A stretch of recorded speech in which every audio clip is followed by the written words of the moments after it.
everyone, it's Abby and Elliot, and we're here with Tom. He's our special guest today, and we're borrowing his electric car, and we're going to be learning a little bit about the electric cars and why you should be using them. We discuss some of, the urban legends about them.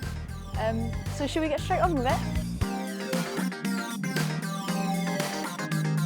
So a big question people have, will seemingly have about electric cars is about the price. I know quite a lot of people have said they're expensive to not only buy, but to maintain and to upkeep.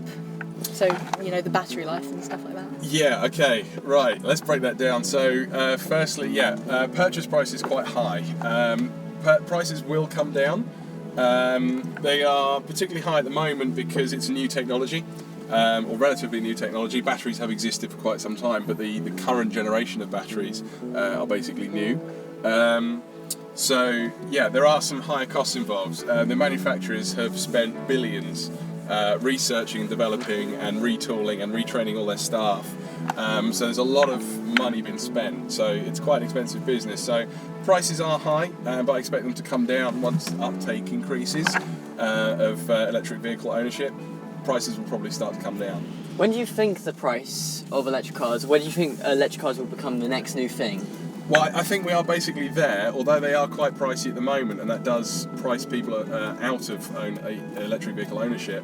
I think there are enough people who can afford electric cars. The ownership is increasing, and the second-hand market will get really, really fruity in the next few years as the cars become older. So when there are cars that are 3, 4, 5, 6, 7, even 8 or 10 years old, the prices will come down, and there'll be a lot of second-hand electric cars on the market. Yeah, aren't lots of car companies, aren't they all starting to turn into electric cars? Yeah, I mean VW, they had the big scandal with the emissions cheating stuff.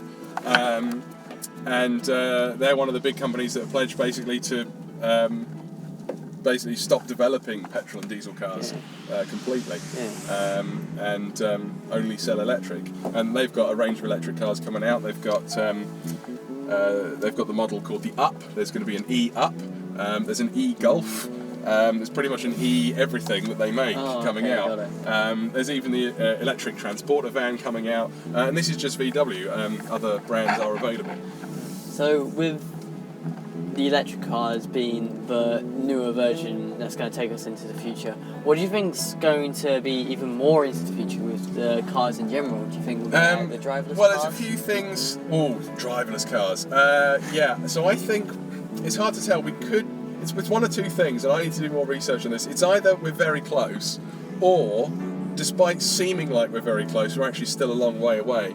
The real world is a very complex place for a computer to understand. Humans have the ability to make judgments that computers, even powerful supercomputers, struggle to kind of comprehend or to work out.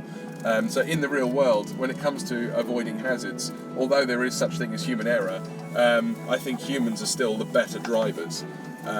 Whether that changes quite quickly or not, I don't know, because computing power improves every year. But it is something really interesting to watch. I mean, even this car, it's not self-driving, but it has features that actually, if you're going down a motorway, if you're not holding the steering wheel, it will warn you to hold the steering wheel, and then start screaming at you if you don't grab the steering wheel. But it will just gently nudge you so that you stay in the centre of your lane. And things like smart cruise control, so you stay at a minimum safe distance away from the cars in front. There's loads of features like that which are not quite self-driving, but it does take some of the work out for the driver. Right. Think we're done here. Thank you very much. No worries, thank you. Yeah.